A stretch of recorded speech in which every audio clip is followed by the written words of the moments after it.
So ఈరోజు మనం ఎంతో ముఖ్యమైన విషయం చర్చించుకుంటాము. యాక్చువల్లీ ప్రతిరోజు ప్రతి క్లాస్లో ఈ ముఖ్యమైన విషయాలే చర్చించుకుంటాం. ఎందుకంటే శ్రీమద్ భాగవతంలో ప్రతి శ్లోకంలో ప్రతి అధ్యాయంలో ఎన్నో ముఖ్యమైన ఆధ్యాత్మిక విషయాలు ఉంటాయి. సో శ్రీమద్ భాగవతం 3వ స్కందం 15వ అధ్యాయం నుంచి ఈరోజు 26వ శ్లోకం నుంచి చర్చ మనము మొదలు పెడదామంట. సో 26 నుంచి నేను 36 వరకు చేద్దాం అనుకున్నాను, కానీ చాలా శ్లోకాలు ఉన్నాయి, ప్లస్ ఇందులో మంచి మంచి తాత్పర్యాలు ఉన్నాయి. ప్రభుపాద వాళ్ళు ఎన్నో ఇంపార్టెంట్ పాయింట్స్ రాశారు. అందుకనే మనము దీన్ని ఈరోజు రేపు 2 రోజులు చర్చించుకుంటాం. సో ఈరోజు 26 నుంచి 31వ శ్లోకం వరకు చూద్దామంట. సో చాలా ముఖ్యమైన ఘటన జరగబోతుంది ఇప్పుడు. చతుష్కామారులు మరియు ఇక్కడ ద్వారపాలకులు, భగవంతుడి ద్వారపాలకులైన జయ విజయుల మధ్య ఒక సంభాషణ రాబోతుంది. సో దాన్ని ఈరోజు రేపు చర్చించుకుందామంట. సో ముందుగా దానికన్నా ముందు మంగళాచరణ చేసుకుందాం. ఓం అజ్ఞానతిమిరాంధస్య జ్ఞానాంజనాశలాకయా చక్షోరున్మిళితం యేన తస్మై శ్రీగురవే నమః. శ్రీచైతన్యమనోభీష్టం స్థాపితం యేన భూతలే స్వయం రూపః కదా మह्यं దదాతి స్వపదాంతికం. వందేహం శ్రీగురూన్ శ్రీయుతాపదకమలం శ్రీగురూన్ వైష్ణవాంశ. శ్రీరూపం సాగ్రజాతం సహగణ రఘునాథాన్వితాం తం సజీవం సాద్వైతం సావధూతం పరిజనసహితం కృష్ణచైతన్యదేవం శ్రీరాధాకృష్ణపాదాన్ సహగణ లలితా శ్రీవిశాఖాన్వితాంశ. నమావోం విష్ణుపాదాయ కృష్ణప్రేష్టాయ భూతలే శ్రీమతే భక్తివేదాంత స్వామినితి నామినే. నమస్తే సారస్వతే దేవే గౌరవాణి ప్రచారిణే నిర్విశేష శూన్యవాది పాశ్చాత్యదేశతారిణే. నమో మహావదన్యాయ కృష్ణ ప్రేమ ప్రదాయతే కృష్ణాయ కృష్ణ చైతన్య నామినే గౌరత్విషే నమః.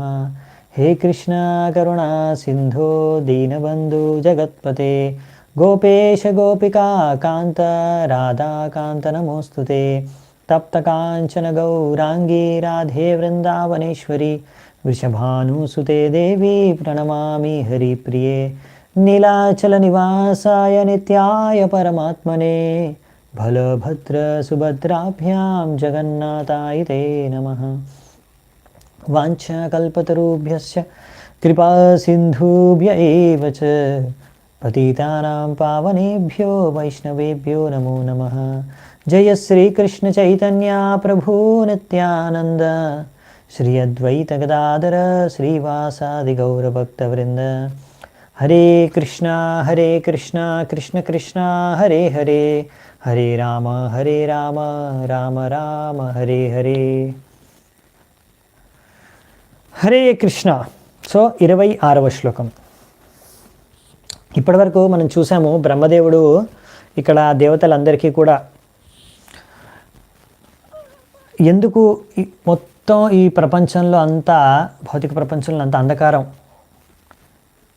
ఎక్కడి నుంచి వస్తుంది, ఆ గర్భంలో ఉన్న వాళ్ళు ఎవరు అనే విషయాన్ని చెప్పడానికి ఇప్పుడు అసలు కథ మొదలవుతుంది. కానీ దీనికన్నా ముందు వాళ్ళకు కొంచెం శుద్ధ భక్తి గురించి, వైకుంఠ వాతావరణం గురించి, అసలు శుద్ధ భక్తులు ఎలా ఉంటారు, వాళ్ళ మనస్తత్వం ఏంటి, అవన్నీ కూడా కొద్దిగా బోధించారనమాట దేవతలకి. ఇప్పుడు పాయింట్కి వచ్చేస్తున్నారు. ఇందులో కూడా ఎన్నో విషయాలు ఉంటాయి.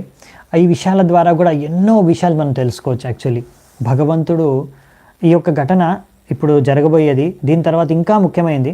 ఇప్పుడు ఫస్ట్ ఈరోజు రేపు మనం చూసేది ఏంటంటే, చతుష్కుమారులు ఈ జయ విజయులు ఇద్దరిని శపిస్తారు. దాని తర్వాత మెయిన్ పాయింట్, మెయిన్ కథ మొదలవుతుంది. శపించిన తర్వాత వీరి జయ విజయుల యొక్క ప్రతిక్రియ, దానికన్నా ముఖ్యమైనది భగవంతుడు స్వయంగా అక్కడ రావడం, దాని తర్వాత భగవంతుడు స్వయంగా వచ్చి దాని తర్వాత వీళ్ళిద్దరి మధ్యలో ఉన్న ఈ యొక్క సంభాషణ, ఈ యొక్క వీటికి ఒక మంచి మార్గం, ఇంకా సూచన, ఇంకా ఆదేశం మరియు క్షమాపణ అన్నీ కలిపి ఒక మంచి చర్చ జరుగుతుంది. అవి మనము వచ్చే రోజుల్లోనే చూద్దామంట, రేపు ఎల్లుండి తర్వాత. ఈ అధ్యాయం నెక్స్ట్ అధ్యాయంలో మొత్తం విషయాలు ఉంటాయి. సో 26వ నంబర్ శ్లోకం నుంచి స్టార్ట్ చేద్దామంట.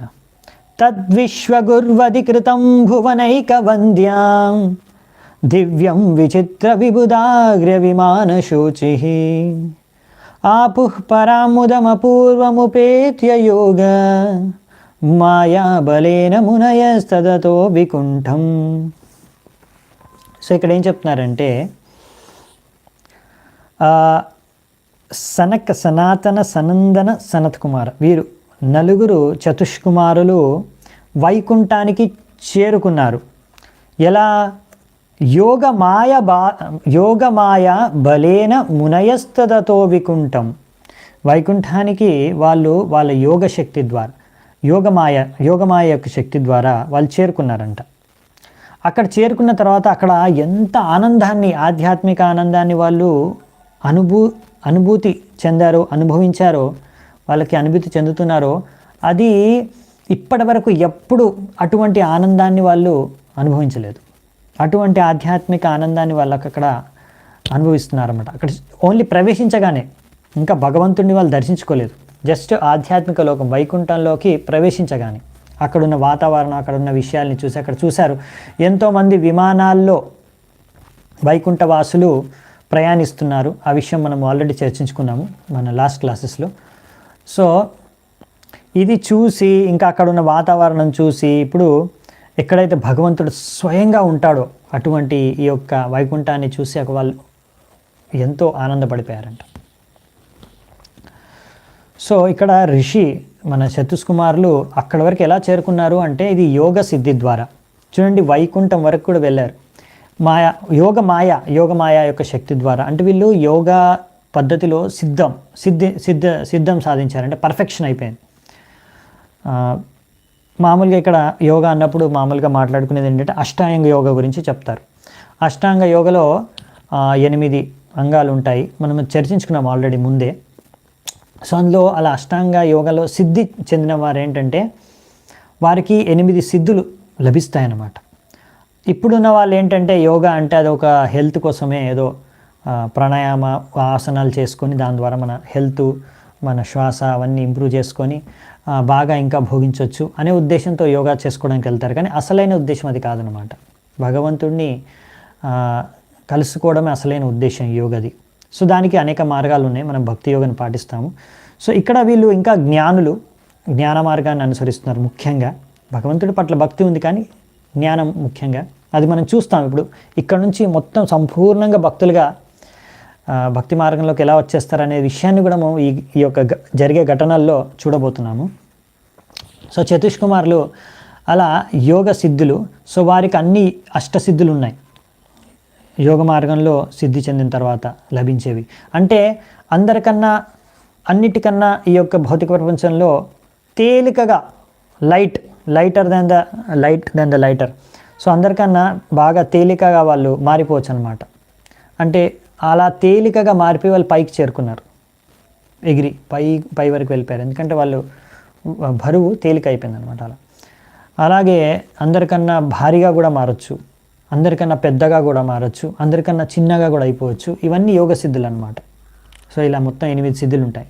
సో వీళ్ళు అందరికన్నా అలా లైట్ అంటే అందరికన్నా తేలికగా అయిపోయి వాళ్ళు వాళ్ళ యోగ సిద్ధి ద్వారా, యోగ శక్తి ద్వారా వాళ్ళు చేరుకున్నారు. ఎలాగైతే ముందు ఒకసారి దుర్వాసముని కూడా అలాగే ఒకసారి అంబరీష్ మహారాజ్తో ఒక రకమైన ఆయన వివాదంలో చిక్కుకుంటాడు.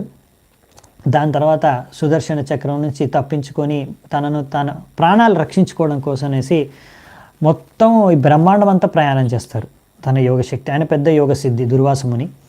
సో ఆఖరికి ఆయన వైకుంఠానికి కూడా ప్రవేశించి భగవంతుడిని ఆశ్రయిస్తాడు.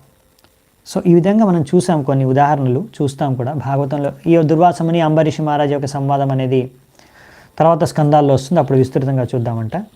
సో మనం అర్థం చేసుకునేది ఇక్కడ ఒక విషయం ఏంటంటే ఇది ఒక పద్ధతి ఉంది. మనం వేరే గ్రహాలకి, ఇతర గ్రహాలకి వెళ్ళాలనుకున్నా, లేకపోతే వైకుంఠ లోకానికి వెళ్ళాలనుకున్నా ఈ యోగ పద్ధతి ద్వారా వెళ్ళొచ్చు. అంతేకాని ఇప్పుడున్న వైజ్ఞానికులు ఏంటంటే చాలా ప్రయత్నాలు చేస్తున్నారు. పెద్ద పెద్ద రాకెట్స్ కానీ, లేకపోతే స్పుట్నిక్ కానీ, స్పేస్ షిప్స్ కానీ ఇవన్నీ తీసుకొని వేరే గ్రహాలకు ప్రవేశించడానికి, మీకు తెలుసో లేదో కోట్ల కోట్ల కోట్ల కోట్ల రూపాయలు దీనికోసం ఖర్చు చేస్తున్నారు ప్రతి దేశం వేరే గ్రహాల్లో వెళ్ళడానికి. సో వెళ్ళారో ఏమో వేరే గ్రహాల్లోకి, ఒక గ్రహంకి వెళ్ళారేమో, అక్కడ నుంచి కొంచెం రాళ్ళు రప్పలు లేకపోతే కొంచెం అక్కడ మట్టి విట్టి తీసుకొచ్చారు అంతే. అంతకన్నా గొప్ప సాధించింది ఏం లేదని ప్రభుపాల్ వారు ఎప్పుడూ అన్నారు. సో దానికి ఎన్నో కోట్ల కోట్ల రూపాయలు ఖర్చు చేస్తారు. అవన్నీ మీ డబ్బులే అండి, మీరందరూ ట్యాక్స్ రూపంలో కడతారు కదా, ఆ డబ్బులన్నీ దానికే వెళ్ళేది, చాలా డబ్బులు దానికి రీసెర్చ్ అనే పేరుతో ఖర్చు పెట్టేస్తూ ఉంటారు. సో కానీ ఇంత చేసుకున్న తర్వాత కూడా వాళ్ళు ఇప్పటికి కూడా వేరే గ్రహానికి వెళ్ళి నివసించలేకపోయారు. కానీ మనం చూస్తాము మన శాస్త్రాల్లో అంతర్గ్రహాల ప్రయాణాలు, ఈ గ్రహం నుంచి ఇంకో గ్రహానికి వెళ్ళడం చాలా సునాయాసంగా మన ముందు యుగాల్లో మనుషులు చేసేవారు. అంటే కలియుగంలో జనాలకి యోగ్యత తక్కువ, వయస్సు తక్కువ, బుద్ధి తక్కువ, శక్తి తక్కువ, ధర్మం పుణ్యం కూడా లేదు. అన్నిటికన్నా ముఖ్యమైనది పుణ్యం కావాలి, పుణ్యం లేదు. సో యోగా అంటే తెలియదు. సో అందుకనే మనకి యోగ్యత కూడా లేదన్నమాట, తక్కువ యోగ్యత. సో కానీ ఇలా ప్రభుపాల్ వారు కూడా చూశారు. అప్పుడు లీలామృతంలో కూడా వస్తుంది. ఇలా చూసే చాలామందికి పిచ్చి ఉంది, అరే వేరే లోకానికి వెళ్ళాలి, చంద్రుడి మీద దగ్గరికి వెళ్ళాలి, వేరే గ్రహానికి వెళ్ళాలి అని. ఇప్పటి నుంచో ప్రయత్నాలు, ఇంకా ప్రయత్నాలు చేస్తూనే ఉన్నారు. సో ఎందుకంటే ఒక వ్యక్తికి వేరే గ్రహాలకు వెళ్ళాలి అనే ఒక ఇది ఉందన్నమాట, లోపల ఇచ్చ, ఆసక్తి ఉంది మనిషికి, అవునా. ఇంకా వేరే గ్రహాలు చూడాలి, అక్కడే ఉంది, అక్కడ నివసించవచ్చా. కానీ దానికి మార్గం ఉంది, దానికి పద్ధతి ఉందన్నమాట. అవి మనకు శాస్త్రాల్లో ఇచ్చారు. సో మీరు పుణ్యాన్ని అర్జించుకొని యోగ పద్ధతిని పాటించి తపస్సు ఇలా ధర్మ అనుసారంగా, వేదిక శాస్త్రాల అనుసారంగా పాటిస్తే మనం వేరే గ్రహాలకు ఎలా ప్రయాణించవచ్చు, భగవద్ధామానికి కూడా ఎలా వెళ్ళొచ్చు అనేది మన శాస్త్రాల్లో ఇచ్చారు. సో ఇక్కడ వచ్చేసి ఇప్పుడు సైంటిస్ట్ క్యాల్కులేషన్ ప్రకారం కూడా ఈ యొక్క మన బ్రహ్మాండంలో కూడా, ఈ యొక్క విశ్వంలో కూడా మీరు అన్నిటికన్నా దూరం ఉన్న ప్లానెట్ గ్రహం మీదకి వెళ్ళాలి అంటే మీరు ఒక సూర్యుడి యొక్క కిరణాలు, అదే వెలుతురు వెళ్ళే వేగంతో వెళ్ళిన 40,000 సంవత్సరాలు పడుతుందంట. ప్రభుపాల్ ద్వారా రాస్తున్నారు తాత్పర్యంలో ఇవన్నీ. సో అంటే మరి 40,000 సంవత్సరాల వరకు ఎలా ఎవరు బతుకుండరు కదా, ఎవరు వెళ్తారు, వెళ్ళలేరు, దారిలో చచ్చిపోతారు, అవునా. సో అందుకే బేసికల్లీ చెప్పేది ఏంటంటే సంభవం కాదని. ఒకవేళ ప్రభుపాల్ ద్వారా అయిన వారు ఒకవేళ వెళ్ళినా ఏం చేస్తారు, ఒక రాయి రప్ప మట్టి తీసుకొస్తున్నారు, కానీ అక్కడ ఉండడం అనేది మనకి సాధ్యం కాదు. దానికి మనకు కావాల్సిన పుణ్యం కావాలి. లేకపోతే అలా అంతరిక్షంలో ప్రయాణిస్తూనే ఉంటారు పైకి కిందికి. మనకు తెలుసు కదా, విశ్వామిత్రుడు ఆ త్రిశంకుని పంపించడానికి ప్రయత్నిస్తాడు, అలా త్రిశంకులాగా తిరుగుతూ ఉంటారు. అక్కడ యోగ్యత లేదు పో అంటే పంపించేస్తారు అక్కడ నుంచి మళ్ళీ. సో అందుకనే మనము ముఖ్యంగా మన యొక్క ఇంత మనిషికి ఇంత తెలివి, ఇంత డబ్బు, ఇన్ని సదుపాయాలు ఇచ్చింది ముఖ్యంగా ఏంటంటే మనం భగవంతుడి భక్తి చేసుకొని దాని తర్వాత మీరు ఈజీగా భగవద్ధామానికి వెళ్ళిపోవచ్చు, వైకుంఠానికి వెళ్ళిపోవచ్చు. సో అది మీకు ఇక్కడ చతుష్కుమారులను చూడొచ్చు ఎలా వెళ్ళారు వాళ్ళు అనేది. తస్మిన్నతీత్యమునయ షడసజ్జమాన కక్షా సమానయ వయసావత సప్తమాయాం దేవావచక్షత గృహీత గదౌ పరార్ద్య కేయూరకుండల కిరీట విటంకు వేషౌ. సో అక్కడ చేరుకున్నారంట. అక్కడ వైకుంఠంకి చేరుకున్న తర్వాత షడసజ్జమాన 6 ద్వారాలని వాళ్ళు దాటేసి ప్రవేశించేసి ముందుకు వెళ్ళిపోతున్నారు. అక్కడ ఎంతో ఆకర్షణీయంగా ఉన్నాయంట అన్ని వస్తువులు కానీ, విషయాలు కానీ, వ్యక్తులు కానీ. ద్వారాలు కూడా ప్రతి ఒక్కటి కూడా ఎంతో ఆకర్షణీయంగా ఉన్నా కానీ వాళ్ళు ఎక్కడ కూడా ముగ్ధులు కాకుండా, విస్మయించిపోకుండా, ఎక్కడ కూడా వాళ్ళు ఆగకుండా, అసలు ఏది పట్టించుకోకుండా ముందుకు వెళ్ళిపోతున్నారంట. ఒక ద్వారం తర్వాత ఇంకో ద్వారం ప్రవేశించుకుంటూ వెళ్ళిపోతున్నారంట. సో మొత్తం 7 ద్వారాలు ఉంటాయి, అందులో 6 ద్వారాలు షడసజ్జమాన. సో 6 ద్వారాలని ఏమాత్రం ఎక్కడ ఆకర్షితులు కాకుండా, ముగ్ధులు కాకుండా వాళ్ళు దాటేసి వెళ్ళిపోయారు ప్రవేశించేసి. ఇప్పుడు 7వ ద్వారం దగ్గరకు వచ్చారు. సప్తమాయాం. ఆ 7వ ద్వారం దగ్గరకు వచ్చినాక అక్కడ వారు 2 ద్వారపాలకుల్ని చూశారంట. వాళ్ళిద్దరు కూడా ఎలా ఉన్నారంటే 2 గదలు పెట్టుకొని ఉన్నారు. చూడ్డానికి ఒకేలాగా ఉన్నారు, ఒకే వయస్సు వాళ్ళలాగా ఉన్నారు. కేయూర కుండల కిరీట విటంక వేషం, వాళ్ళ వేషం ఎలా ఉంది అంటే వాళ్ళు కవచ కుండలాలు, కిరీటము, ముకుటము, ఇంకా మంచి వస్త్రాలు, ఆభూషణాలు, ఆభరణాలు, వజ్రాలతో కూడుకున్న ఆభరణాలు అన్నీ కూడా అలంకరించుకొని వాళ్ళు ఉన్నారంట.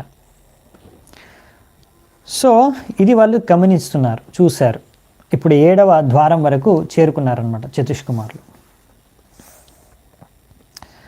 సో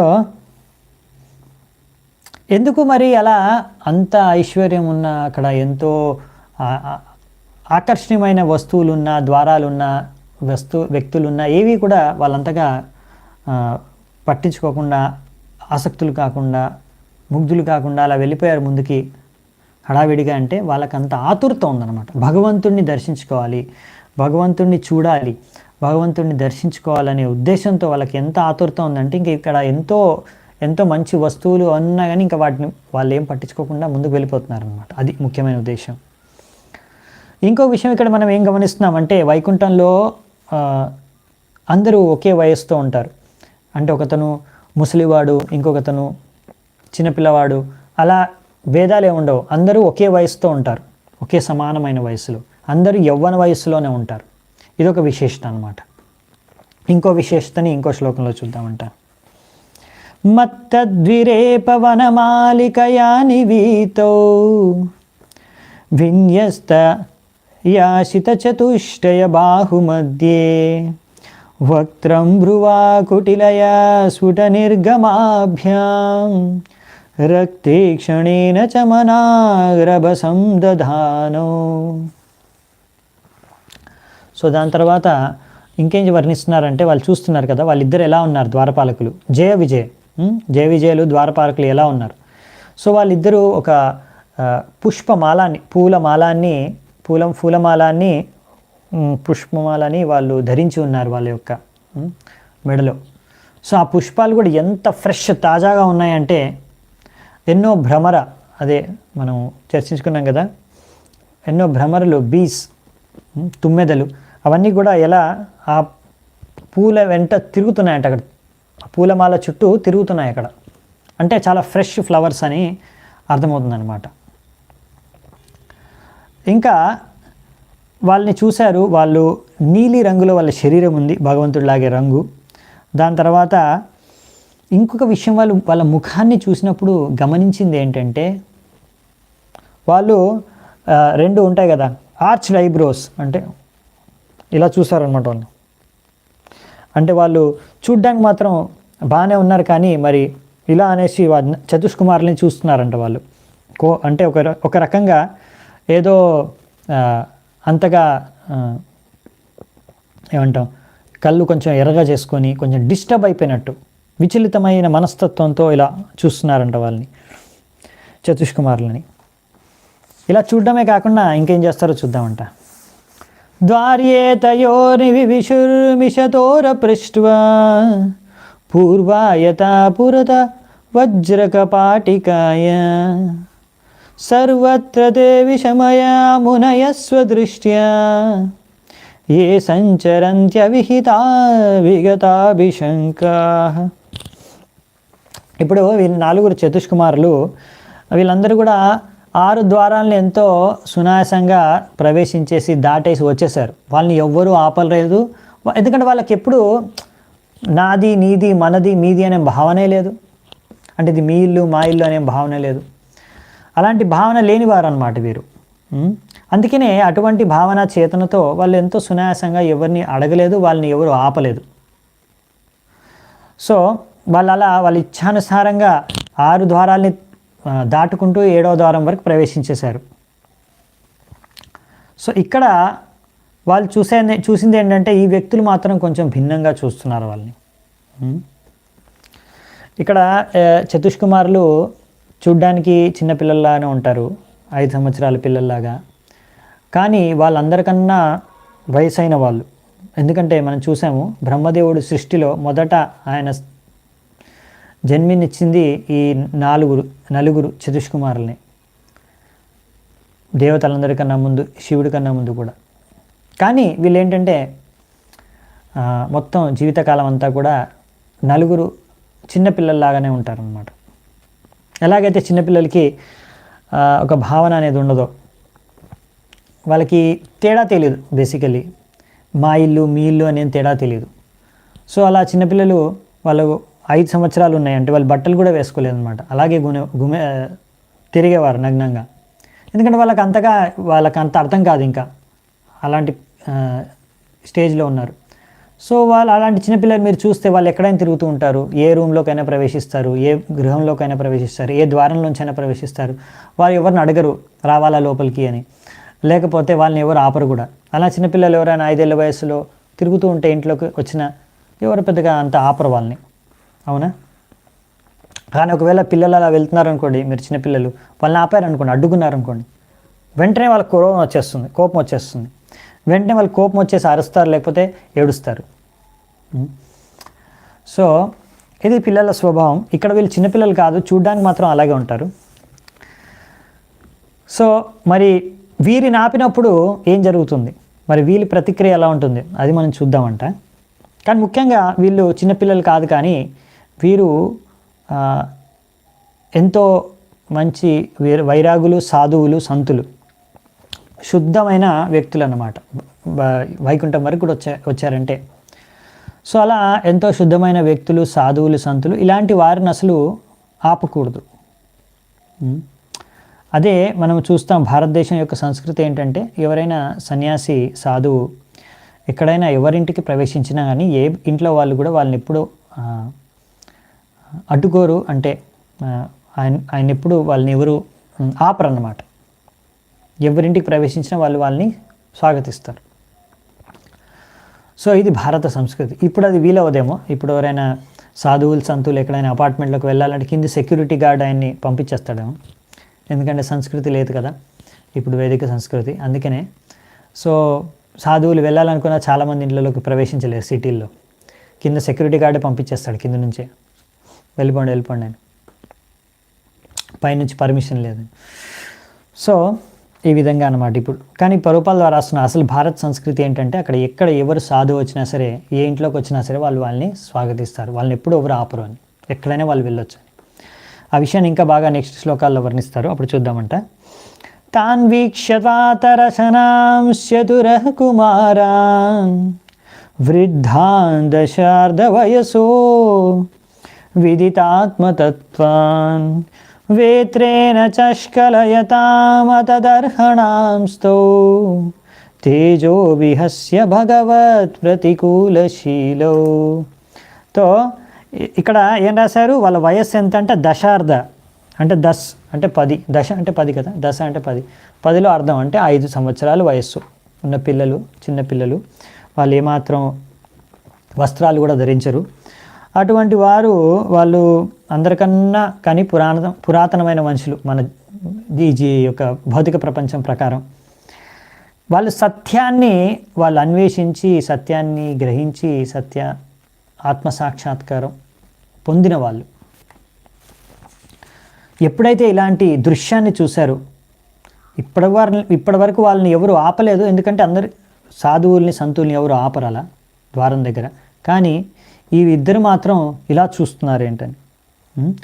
చూడడమే కాకుండా వెంటనే ఈ యొక్క ఇద్దరు జయ విజయులు వాళ్ళ దగ్గర ఉన్న కట్టెతో అడ్డుకున్నారంట. కట్టెతో బ్లాక్ చేసేసారు ఆ యొక్క వేని, అంటే ఆ ప్రవేశ ద్వారాన్ని వాళ్ళ దగ్గర ఉన్న కట్టెతో అడ్డు పెట్టేసి వాళ్ళని వెళ్ళకుండా అడ్డుకున్నారనమాట. ఈ వ్యవహారం చూసి వీళ్ళు వైకుంఠంలో ఉండి వీళ్ళకి ఏమాత్రం సభ్యత లేదా? సాధువులు, సంతులు భగవంతుడిని కలుసుకోవడానికి వస్తున్నారు. భగవంతుడు సాధువుల్ని, సంతుల్నితో కలవాలని ఆయనకు ఎంతో ఆపేక్ష, ఆతృత ఉంటుంది, ఎప్పుడు మాకు ఉంటుంది. అటువంటి మా యొక్క ఈ యొక్క దారిలో వీళ్ళు అడ్డుకుంటున్నారేంటి? ఇటువంటి వైకుంఠవాసులకి, భగవంతుడి యొక్క ద్వారపాలకులు ఏమాత్రం సభ్యత, సంస్కారం లేదా? ఇలా ఎందుకు అడ్డుకుంటున్నారు అనేసి వాళ్ళు ఆలోచిస్తున్నారు. సో ఇటువంటి సాధువులు, సంతుల్ని ఆ విధంగా మనము వ్యవహరించకూడదు. అంటే ఇక్కడ చతుష్కుమారులు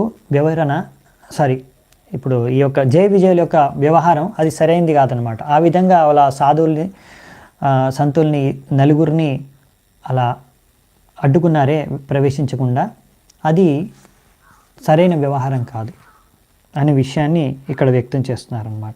ఎందుకంటే చతుష్కుమారులను అలా అడ్డుకోకూడదు, వాళ్ళు ఎక్కడైనా ప్రవేశించవచ్చు, వాళ్ళకి అర్హత ఉంది. అందుకనే వాళ్ళు వైకుంఠానికి వచ్చారు. అర్హత లేని వాళ్ళు వైకుంఠంలోకి రాలేరు. సో ఇక్కడ మరి వాళ్ళు ఈ విధంగా సడన్గా అడ్డుకోవడం అనేది సరైన విషయం కాదనమాట. ఈ జయ విజయులు చేసిన ఇది మొదటి పొరపాటు అనమాట ఈ విధంగా. సో మరి ఇప్పుడు ఏం జరుగుతుంది అదే మనం నెక్స్ట్ శ్లోకం ఈరోజు చూద్దామంట. తాభ్యాం విషత్వనిమేషేషు నిషిధ్యమానా స్వర్హత్తమాహ్యపి హరే ప్రతిహారపాభ్యాం ఊచు సుహృత్తమ దిదృక్షిత భంగ ఈషత్ కామానుజేన సహసాత ఉపప్లుతాక్ష. సో ఇలా చతుష్కమాలు రాగానే వీళ్ళు మాత్రం యోగ్యమైన వ్యక్తులు, వీళ్ళకి యోగ్యత ఉంది ప్రవేశించడానికి. కానీ అటువంటి వారిని ఈ ఇద్దరు హరి యొక్క ద్వారపాలకులు జయ విజయులు ఇద్దరు కూడా అందరూ చూస్తుండగానే అక్కడ ఉన్న వాళ్ళందరూ కూడా అడ్డుకున్నారంట ఈ చతుష్కుమారులని లోపలికి వెళ్ళకుండా. భగవంతుడిని దర్శించుకోవడానికి వెళ్తున్నారు, వాళ్ళని అడ్డుకున్నారు. వెంటనే ఇలా అడ్డుకోగానే ఈ చతుష్కుమారులు వాళ్ళకి భగవంతుడిని దర్శించుకోవాలని ఎంతో ఆతురతో వాళ్ళు ప్రవేశించడానికి ప్రయత్నిస్తున్నారు. ఇప్పటివరకు వాళ్ళని ఎవరు అడ్డుకోలేదు, కానీ వీళ్ళు అడ్డుకోగానే వెంటనే వారికి కూడా కామానుజేన క్రోధం ఉత్పన్నమైందంట. ఎందుకంటే ఈ భగవంతుడిని హరిని దర్శించుకోవాలని ఎంతో ఆసక్తితో వచ్చిన మాకు వీళ్ళు అడ్డుకుంటున్నారు అని వాళ్ళకి క్రోధం వచ్చిందనమాట. ఇప్పుడు ఇక్కడ రెండు విషయాలు ముఖ్యంగా ప్రభుపాద వారు ఫోకస్ చేసి చెప్తారు తాత్పర్యంలో. అవి రెండు చూసుకొని ముగిద్దామంటే ఈరోజు చర్చ. సో ప్రభుపాద వారు అంటున్నారు, ఇలా సాధువులు సంతులు సన్యాసులు ఎవరైతే ఇలా సాఫ్రాన్ డ్రెస్ అంటే కాషాయ వస్త్రాలు ధరించి వాళ్ళు భ్రమణ చేస్తూ వెళ్తూ ఉంటారు. ప్రతి ఇంటికి వెళ్తారు, ప్రతి చోటుకు వెళ్తారు, భ్రమణ చేస్తూ ఉంటారు. అది వాళ్ళ పని. అది ఎందుకు భ్రమణ చేస్తారు, ఎందుకు ఒకరింటికి వెళ్తారు కాషాయ వస్త్రాలు ధరించిన వారు? వాళ్ళు వైరాగులు కదా, వాళ్ళకి ఏమీ ఆసక్తి లేదు. కానీ వాళ్ళకు ఒక పని ఉంది. వాళ్ళు అన్నీ వదిలేశారు, అన్ని పనులు, ఈ ఒక్క పని పెట్టుకున్నారు. ఏందది? భగవంతుడి గుణరూపలీల మహిమలను ప్రచారం చేయడానికి, కృష్ణ భావనామృతాన్ని ప్రచారం చేయడానికి, బద్ధ జీవుల్ని ఈ మాయా ప్రపంచంలో మునిగిపోయిన వారిని ఎలాగైనా కృష్ణ భావనామృతంలోకి తీసుకురావాలి, వాళ్ళలో ఎలాగైనా కృష్ణ భావనామృతాన్ని చేతనను జాగృతం చేయాలి అని ఒకే ఒక్క ఉద్దేశంతో వాళ్ళు ప్రతి ఇంటికి వెళ్తారు. గృహస్థుల ఇంటికి కూడా ప్రవేశించి వాళ్ళకు కూడా ప్రచారం చేస్తారు. సో అందుకనే సన్యాసులకి ఇది ఒకటే లక్ష్యం అన్నమాట, ప్రచారం చేయడం. అందుకే వాళ్ళు కాషాయ వస్త్రాలను ధరిస్తారు. అందుకనే వాళ్ళు ప్రతి దగ్గర భ్రమణ చేస్తారు. వాళ్ళకి ఇంకా వేరే పనేం లేదు. అందుకనే ఇటువంటి సన్యాసులు ఎక్కడైనా పోవచ్చు, వాళ్ళని ఎవరు అడ్డుకోవాల్సిన అవసరం లేదు. వాళ్ళు ఈ కాషాయ దర్శనం ధరించి సన్యాసం తీస్తున్నారు, ఇదే పాస్పోర్ట్ వాళ్ళకి. ఇంకా వాళ్ళకి వేరే ప్రత్యేక అనుమతి అర్హత అవసరం లేదు. సో ఈ విధంగా వాళ్ళు ఎక్కడైనా వెళ్ళొచ్చు, ఎవరు వాళ్ళని అడ్డుకోకూడదు, అందరూ వాళ్ళని ఆహ్వానించాలి లోపలికి, ఇంట్లోకి. అంతేకాకుండా వాళ్ళు ఏదైనా అడిగితే, వాళ్ళు ఏదైనా కోరితే తప్పకుండా వాళ్ళ కోరికను కూడా మీరు, అంటే గృహస్థులు ఎవరైనా వాళ్ళ ఇంట్లోకి వస్తే వాళ్ళు తీర్చాలి విషయాన్ని ఇక్కడ మనకు ప్రభుపాద ద్వారా రాస్తున్నారనమాట.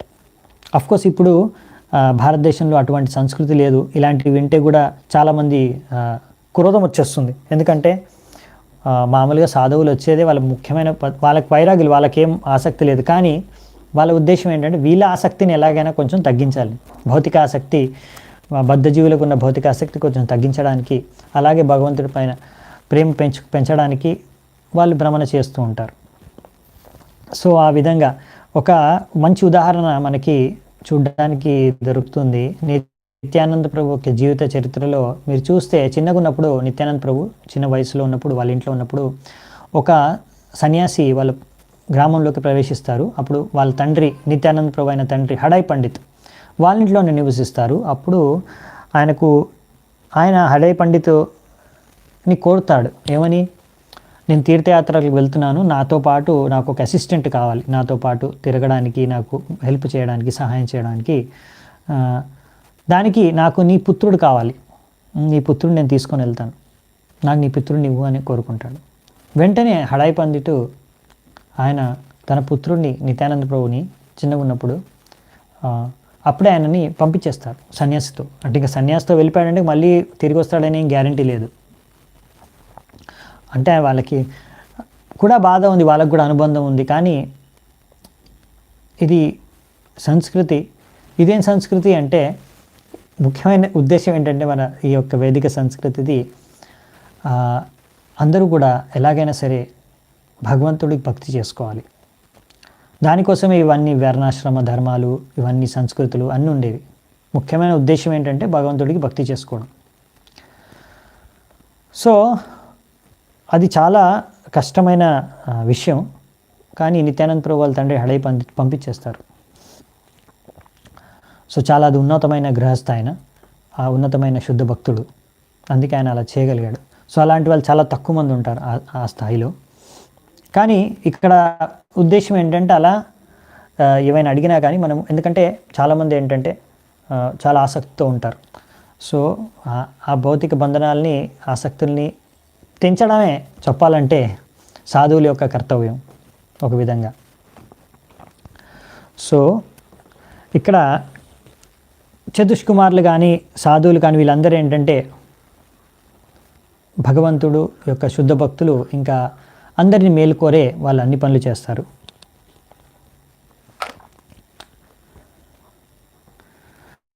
సో ఇక్కడ నెక్స్ట్ వచ్చేసి ఇంకా చాలా విషయాలు అలా చెప్పారు. ఇంకొక ముఖ్యమైన విషయం ఈరోజు తాత్పర్యంలో ఇచ్చింది ఏంటంటే, ఇక్కడ ఒకటి అడ్డుకోవడం అది సరికాదు అనే విషయాన్ని చర్చించుకున్నాము. ఇంకొకటి అలా అడ్డుకున్నప్పుడు వీళ్ళు చతుష్కుమారులు కామానుజేన, అంటే క్రోధం ఉత్పన్నమైంది వాళ్ళకి. కామానుజ, కామం యొక్క అనుజుడు క్రోధం అనమాట. ఎందుకంటే కామం ఎప్పుడైతే పూర్తి అవ్వదో అప్పుడు క్రోధం అనేది ఉత్పన్నమవుతుంది. క్రోధం అవ్వడానికి ముఖ్యమైన కారణం ఏంటంటే కామము పూర్తి కావకపోవడం కోసం. మీరు కావాలంటే ఇంట్లో చూసుకోవచ్చు, ఎప్పుడైనా గొడవలు జరుగుతూ ఉంటాయి. ఎందుకు గొడవలు జరుగుతున్నాయంటే ఎవరో కామం పూర్తి చేసుకోవడానికి ట్రై చేస్తున్నారు ఏదో ఒకటి, మీరు ఎవరో ఒకరు ఇంకొకరు వాళ్ళకి అది అడ్డుకున్నారు మధ్యలో, అలా అన్నమాట. సపోజ్ ఒక్కొక్కరికి ఒక్కొక్క పిచ్చి ఉంటుంది, లేదంటే ఒక్కొక్క ఆసక్తి ఉంటుంది, భౌతిక ఆసక్తి. సో దానికి ఎప్పుడైనా బాధ కలిగింది అనుకోండి, సపోజ్ ఎవరికైనా క్రికెట్ పిచ్చి ఉండి ఆ క్రికెట్ మ్యాచ్ వెళ్ళడానికి టికెట్ దొరికింది అనుకోండి, ఆ వెళ్ళే ముందు మీరు దాన్ని చించేశారనుకోండి, అప్పుడు మీ పట్ల ఎంతో వాళ్ళు క్రోధితం అయిపోతారు. లేకపోతే వాళ్ళకి ఎంతో బాగా నచ్చిన ఫుడ్ ఐటమ్ తినడానికి వాళ్ళు బయట నుంచి తీసుకొచ్చారు, మీరు దాన్ని తినేశారనుకోండి వాళ్ళకి చెప్పకుండా, మళ్ళీ వాళ్ళు ఎంతో క్రోధితం అయిపోతారు. లేకపోతే అలాంటి కొన్ని విషయాలు మీకు తెలిసినవి, చాలా చిన్న చిన్న విషయాలకు కూడా టీవీ కోసం కూడా ఏ ఛానల్ చూడాలని కూడా కొట్టుకుంటారు. ఎందుకంటే ఒక్కొక్కరికి ఒక్కొక్క ఆసక్తి చూడాలని, ఇది చూడాలని ఆసక్తి, ఇంకొకరికి ఇంకోటి చూడాలని ఆసక్తి. ఆ ఇద్దరు ఆసక్తులు వాళ్ళిద్దరు ఎవరో ఒకరి పూర్తి కాదు. సో వాళ్ళు గొడవ పడతారు ఇంకొకరితో. ఉద్దేశం ఇదే, వేరేం లేదు. ఆ క్రోధం అనేది ముఖ్యంగా మీరు చూస్తారు భౌతిక ప్రపంచంలో, అలా వ్యక్తులు వాళ్ళ కామాన్ని పూర్తి చేసుకోలేనప్పుడు క్రోధితులైపోతూ ఉంటారు అన్నమాట, డిస్టర్బ్ అయిపోతూ ఉంటారు, గొడవ పడుతుంటారు, క్రోధాన్ని వ్యక్తం చేస్తుంటారు వివిధ విధాలుగా. మరి ఇక్కడేంటి, మరి సాధువులు సన్యాసులు మరి వీళ్ళు కూడా క్రోధితులు అవ్వగలరా? ముక్త జీవులు శుద్ధ భక్తులు కూడా వాళ్ళలో కూడా క్రోధం అనేది ఉత్పన్నం అవ్వచ్చా? చాలామంది అనుకుంటారు ఏంటంటే ఈ ప్రశ్నకి, చాలామంది ఇలాంటి బయట ఉన్నవాళ్ళు బద్ధజీవులు, ఇంకా చాలామంది భక్తులు కూడా, ఇస్కాన్లో ఉన్న భక్తులు కూడా, ఎందుకంటే ప్రభుపాదుల యొక్క పుస్తకాలను సరిగ్గా చదవరు, ఇంకా శుద్ధ భక్తుల్ని అంటే వాళ్ళ యొక్క అంతర్గతంలో సరిగ్గా వాళ్ళు సేవలు చేయరు కనుక అలాంటి వాళ్ళు వాళ్ళ మనోకల్పిత భావనాలతో ఊహించుకొని పెట్టుకుంటారు. ఒక సాధువు అంటే ఎప్పుడూ కోపం రాకూడదు, ఆయనకి ఎప్పుడూ క్రోధితుడు కాకూడదు, ఇలా బయట వాళ్ళు ఎలాగో అనుకుంటారు. అది సహజం అనుకోవడం, ఎందుకంటే వాళ్ళు అనుకుంటారు మేము గొడవ పడుతున్నాము, సాధువులు కూడా గొడవ పడితే వాళ్ళు కూడా క్రోధాన్ని వ్యక్తం చేస్తే మాకు క్రోధం వస్తుంది, ఒక సాధువు సంతు కూడా క్రోధం వస్తుంది, మరి మాకు ఆయనకు తేడా ఏంటి, ఆయన కూడా మాలాగే అనుకుంటారు బయట వాళ్ళు. అలాగే కొంతమంది భక్తులు ఏమనుకుంటారంటే, ఎవరైతే శుద్ధ భక్తులు ఉంటారో, ఎవరైతే సన్యాసులు ఉంటారో, ఎవరైతే మహారాజులు ఉంటారో, ఎవరైతే చాలా ముక్త జీవులు ఉంటారో, వాళ్ళు ఎప్పుడు వాళ్ళలో క్రోధం అనేదే ఉండదు, క్రోధం అనేది ఎప్పుడు ఉత్పన్నం కాదు అని ఒక భావనతో తిరుగుతూ ఉంటారు కొంతమంది. కొత్తగా ఇస్కాన్లో కూడా వచ్చిన వాళ్ళు, కొంతమంది కొత్త భక్తులు. సో అలాంటి వాళ్ళు ఒక్కొక్కసారి ఎలా ఎవరైనా సాధువు కానీ సన్యాసి కానీ భక్తుడు కానీ క్రోధం వ్యక్తం చేస్తే వాళ్ళకు అర్థం కాదనమాట. ఇదేంటి, మేబీ ఈయన ఇంకా ఏమంటాం సరిగ్గా భక్తి చేసుకోవట్లేదేమో, లేకపోతే ఇంకా ఈయనకు అనర్థాలు ఉన్నాయేమో, లేకపోతే ఈయన ఇంకా శుద్ధ భక్తుడు కాదేమో అని కూడా వాళ్ళు నిర్ధారణ కూడా చేసుకొని వాళ్ళ పట్ల అపరాధాలు కూడా చేసి ఇంకా వాళ్ళ పట్ల రకరకాల అపరాధాలు చేస్తూ ఉంటారు. సో జాగ్రత్తగా ఉండాలి. అందుకని ఇక్కడ మనకు ప్రభుపాల్ వారు చాలా క్లియర్గా మెన్షన్ చేస్తారు. మీరు తాత్పర్యం కావాలంటే మళ్ళీ చదువుకోండి, మీకు ఏమైనా సందేహం ఉంటే. మీకు అందుకనే ప్రభుపాల్ వారు తాత్పర్యం చదివినప్పుడే మీకు భక్తిలో అసలు తత్వం ఏంటనేది అర్థమవుతుంది. మీరు ఓన్లీ శ్లోకాలు చదువుకొని ఓన్లీ స్టోరీలు వినేస్తే దానివల్ల మీరు ఏమీ అర్థం చేసుకోలేరు తత్వాల్ని. Therefore, the theory that in the perfectional stage one should not have anger is not supported in the verse. ఈ శ్లోకం ద్వారా మనకు అర్థమయ్యేది ఏంటంటే, కొంతమంది ఊహించుకుంటారు ఈ విధంగా, వాళ్ళ సిద్ధాంతాలు ఉంటాయి, ఎప్పుడైనా సరే శుద్ధ భక్తులకు క్రోధం రాకూడదు అనేది తప్పు. శుద్ధ భక్తులకు కూడా, ముక్త జీవులకు కూడా, సన్యాసులకు కూడా క్రోధం రావచ్చు, ఉత్పన్నమవుతుంది. ఎందుకు? అదేంటి మరి, వారికి క్రోధం వస్తే మాకు క్రోధం వస్తే మాకు ఇంకా సన్యాసులకు తేడా ఏంటి? తేడా ఏంటంటే, మీకు ఎందుకు క్రోధం వస్తుందో, మన బద్ధజీవులకి క్రోధం ఎందుకు వస్తుందో తెలుసు. మరి శుద్ధ భక్తులకు క్రోధం ఎందుకు వస్తుందంటే, వారి యొక్క ఇచ్చ పూర్తి కానప్పుడు. వారి ఇచ్చ ఏంటంటే భగవంతుడికి సేవ చేసుకోవడం. వాళ్ళు భగవంతుడికి సేవ చేసుకున్నప్పుడు ఎవరైనా అడ్డుకుంటే, వాళ్ళు భగవంతుడికి సేవ చేసుకోవాలనుకున్నప్పుడు ఎవరైనా అడ్డుకుంటే, బాధ కలిగిస్తే, వాళ్ళను అడ్డుకోవాలని ప్రయత్నిస్తే తప్పకుండా వాళ్ళకు కూడా క్రోధం వస్తుంది అనే విషయాన్నే ఇక్కడ మనకి తెలియజేస్తున్నారనమాట. సో ఇక్కడ చతుష్కుమారులు అలా భగవంతుడికి దర్శనం చేసుకోవాలి, భగవంతుడిని దర్శనం చేసుకోవాలి, భగవంతుడిని ప్రార్థన చేసుకోవాలి, ఆయనకు సేవ చేసుకోవాలనే ఉద్దేశంతో వాళ్ళు భగవంతుడి పట్ల ఆ భక్తి భావనతో వాళ్ళు భగవంతుడిని దర్శించుకోవాలనే ఉత్సాహంతో వాళ్ళు వెళ్తున్నారు, వీళ్ళు అడ్డుకుంటున్నారు. సో వెంటనే వాళ్ళకి క్రోధం అనేది ఉత్పన్నమైంది. శుద్ధ భక్తులు అంటే శుద్ధాత్మలు అయినా కానీ. సో ఇక్కడ క్లియర్లీ ప్రభుపాల్ ద్వారా రాశారు, ఇలా చతుష్కుమారులు వాళ్ళు ముక్త జీవులు అయినా అటువంటి ముక్త జీవుల్లో కూడా క్రోధం అనేది ఉత్పన్నమైంది. అలా ఉత్పన్నం అవ్వచ్చు అనే విషయాన్ని గ్రహించడం చాలా ముఖ్యం అనే విషయాన్ని గ్రహించడం. ఎందుకంటే ఇది మెచ్యూరిటీ అంటారు, భక్తిలో మెచ్యూర్ అవ్వడం, పరిపక్వత సాధించడం. సో మీరు ఇంకొకసారి ఎవరైనా సాధువు సంతు క్రోధితమైతే, అయ్యో అలా క్రోధమైపోయాడని మీరు టెన్షన్లో పడాల్సిన అవసరం లేదు. వాళ్ళు ఎవడో సరిగ్గా సేవ చేయనట్టున్నాడు, లేకపోతే ఆయన భగవంతుడికి సేవ చేస్తుంటే అడ్డుకుంటున్నారు ఆయన్ని, లేకపోతే ఎవడో సరిగ్గా భగవంతుడి భక్తి చేయట్లేదు. సో వాడిని సరిదిద్దడానికో లేకపోతే ఆయన భగవంతుడి భక్తిని సరిగ్గా చేసుకోవడానికో ఆయన ఒకరి పట్ల క్రోధాన్ని వ్యక్తం చేస్తున్నాడు అనే విషయాన్ని మీరు గ్రహించవచ్చు. సో అందుకనే ఇలాంటి తత్వాలన్నీ కూడా మనం సరిగ్గా అర్థం చేసుకోవాలన్నమాట. అప్పుడు మనం డిస్టర్బ్ కాకుండా ఉంటాం భక్తిలో. ఇంకా ఇలాంటి మన మనోకల్పిత భావనలన్నీ కూడా కొంచెం తుంచేసి పక్కన పడేసేయాలన్నమాట. సో మనం ఇలా భాగవతాన్ని చదువుకుంటున్నప్పుడు దాని నుంచి ఎన్నో విషయాలు అర్థం చేసుకుంటాం. హరే కృష్ణ. సో ఈరోజు మరి ఇప్పుడు క్రోధం వచ్చిన తర్వాత ఇప్పుడేం చేస్తారు మరి చతుష్కుమారులు? శపిస్తారు, ఆ విషయం తెలుసు మనకి. సో శపించడం, దాని తర్వాత జరిగే సంభాషణ చాలా అద్భుతంగా ఉంటుంది. అవన్నీ రేపటి నుంచి చూద్దామంట. ఈరోజు ఇక్కడే నేను చర్చను ముగిస్తాను. చాలా చాలా ధన్యవాదాలు మీ అందరికీ ఎంతో ఓపిక విన్నందుకు. శ్రీమద్ భాగవతం की जय, శ్రీల ప్రభుపాద की जय, సమవేత గౌరభక్త వృంద की जय, నితాయ్ గౌర్ సీతానాథ్ ప్రేమానందే, హరి హరి బోల్.